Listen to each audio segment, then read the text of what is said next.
தியாகமும் சங்கமைக்கும் கன்னியாகுமரி மண்ணின் என் தேவகுல சிங்கங்களே,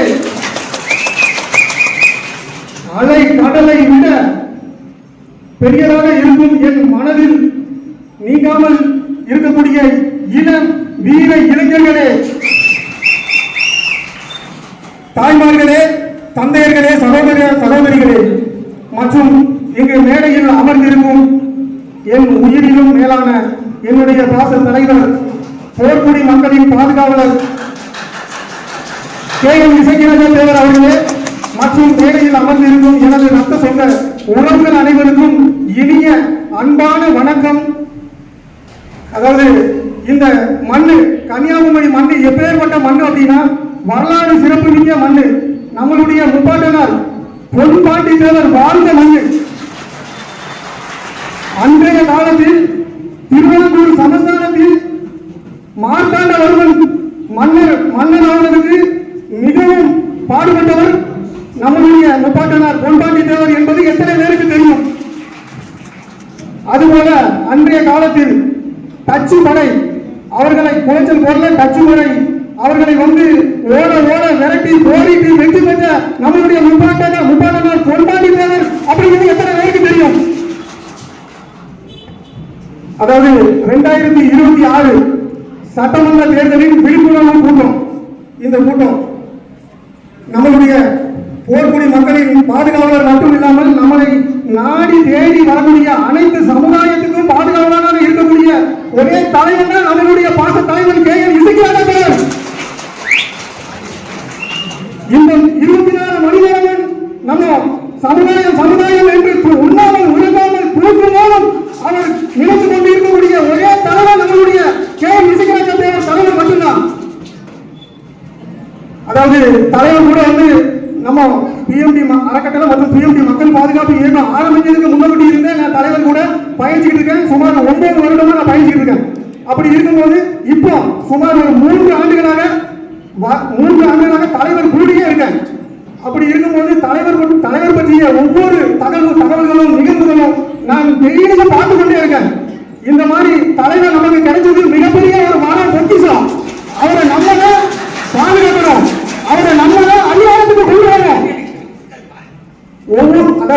ஒவ்வொரு தேசிய திராவிட தலைவர்கள் வந்து அவரை நம்பி சில பணமுள்ள தொழிலதிபர்கள் கோடீஸ்வரர்கள் வந்து உங்களுக்கு என்ன செய்யணும் அப்படின்னு சொல்லி கேட்கும்போது அந்த திராவிட தேசிய அரசியல்வாதிகள் வந்து என்ன சொல்லுவாங்கன்னா, அதாவது அவர்கிட்ட இருக்க பணத்தை எப்படி ஆட்டையப்படலாம், அவர்கிட்ட இருக்கிற சொத்தை எப்படி ஆட்டையப்படலாம் அப்படின்னு நினைப்பாங்க.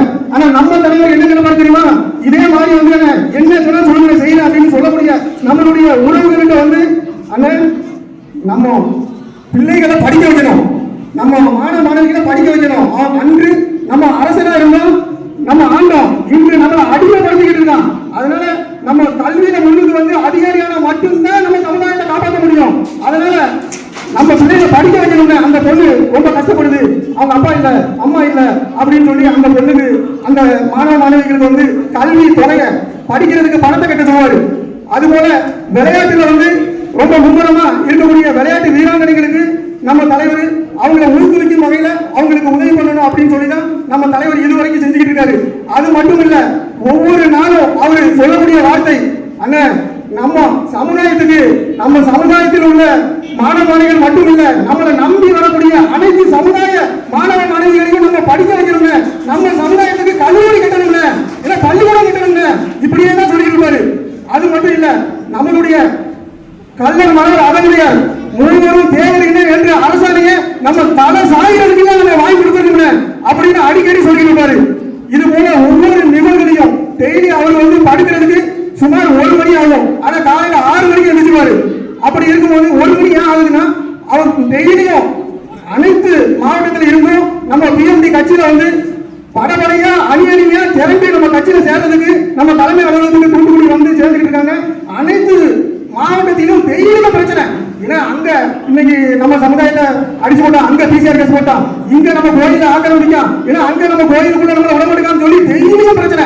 ஒவ்வொரு பிரச்சனைகளையும் அவரே நேரடியா இருந்து அதை அதை சரி பண்ணக்கூடிய சூழ்நிலையில் இருப்பதனால சில நேரங்களில் வரக்கூடிய போன்களை நம்ம தலைவர் அட்டன் பண்ண முடியாது. அதனால நைட்டு 11 மணில இருந்து 1 மணி வரைக்கும் யாரெல்லாம் போன் பண்ணிருக்கா, யாரெல்லாம் பேசியிருக்கா, யாரெல்லாம் அதுக்கு நீங்க அட்டன் பண்ணீங்க, அந்த பிரச்சனை சரியாயிட்டா, இந்த பிரச்சனை சரியாயிட்டா, அங்க எப்படி இங்க எப்படின்னு சொல்லி டெய்லி அதை ஆராய்ச்சி அந்த அட்டன் பண்ணாத போன்கள் பிரச்சனை சரி பண்ணாத இடத்துக்கெல்லாம் தலைவரே அந்த இடத்துல நேரடியா யாரெல்லாம் ஆன்லைன்ல இருக்காங்க, யாரெல்லாம் போன் எடுக்காங்க தீர ஆராய்ச்சி எல்லாத்துக்குமே பதில் கொடுத்துட்டு அவர் டெய்லியும் படுக்க 1 மணி ஆகும்.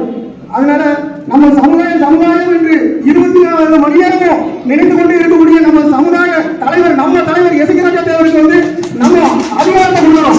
அதாவது ஒரு மாவட்டத்தில் பிரச்சனை அப்படின்னா அண்ணன் நீங்க அது என்னன்னு பாருங்க மாதிரி நான் ஒரு எஸ்ஐ இன்ஸ்பெக்டர் ஒரு டிஎஸ்பி வரைக்கும் பேசுவேன். நம்ம தலைவர் எஸ்பி கமிஷனர் வரைக்கும் பேசுவாரு. ஆனா ஐஜி டிஜிபி டிஐஜி வரைக்கும் பேசணும் அப்படின்னா நமக்கு அதிகாரம் இருந்தால் மட்டும்தான் நம்ம தலைவர் பேச முடியும். அதனால நம்ம தலைவருக்கு இந்த 2026 தேர்தலில் நம்ம அதிகாரத்தை கொடுத்து நம்ம தலைவர் சட்டமன்ற தேர்தலுக்கு போனா மட்டும்தான் நம்ம சமுதாயத்தை காப்பாற்ற முடியும். அதனால நம்ம தலைவர் நிற்கக்கூடிய இடங்கள்ல அந்த தொகுதியில நம்ம மக்கள் எல்லாரும் ஓட்டு போட்டு அவரை வெற்றி பெற வச்சு சட்டமன்றத்துக்கு அனுப்பணும், அதிகாரத்தை பெறணும். மற்ற மாவட்டங்கள்ல மற்ற தொகுதிகள்ல தலைவர் யாரை கையை காட்டுறாங்களோ அவங்களுக்கு உங்களுடைய ஓட்டு வங்கியை போடணும். அப்படி மட்டும்தான் நம்ம சமுதாயத்தை பாதுகாக்க முடியும். நல்லா புரிஞ்சுக்கிடுங்க, நம்ம சமுதாயத்துல ஒரு அரசாங்க அதிகாரி வேலை பார்க்க முடியல, நம்ம சமுதாயத்துல ஒருத்தர் கல்வி படிக்க முடியல, பட்டம் வாங்க முடியல, பள்ளிக்கூடம் படிக்க முடியல. அதனால நம்ம சமுதாயத்தை பாதுகாக்கணும்னா நம்ம தலைவர் எசகிராஜா தேவர் சட்டமன்றத்துக்கு போனா மட்டும்தான் நம்ம சமுதாயத்தை காப்பாற்ற முடியும். அதை நீங்க எல்லாரும் புரிஞ்சு அதை அறிவித்து செயல்படணும்னு கேட்டுக்கிறேன். இந்த 2026 சட்டமன்ற விழிப்புணர்வு கூட்டம் கன்னியாகுமரி மாவட்டத்தில் ஏற்பாடு செய்த எனது எல்லா பேரும் எனக்கு சொல்லணும்னு ஆசைதான். ஆனா ஒரு பேர் விட்டா கூட எனக்கு சங்கடமா இருக்கும். அதனால கன்னியாகுமரி மாவட்டத்தில் இருக்கக்கூடிய மாநில மாவட்ட மாநகர ஒன்றிய உறுப்பினர்கள் என் ரத்த சொந்தங்கள் எல்லாத்துக்குமே கோடான கோடி நன்றியை தெரிவித்து விடைபெறுகிறேன். நன்றி, வணக்கம்.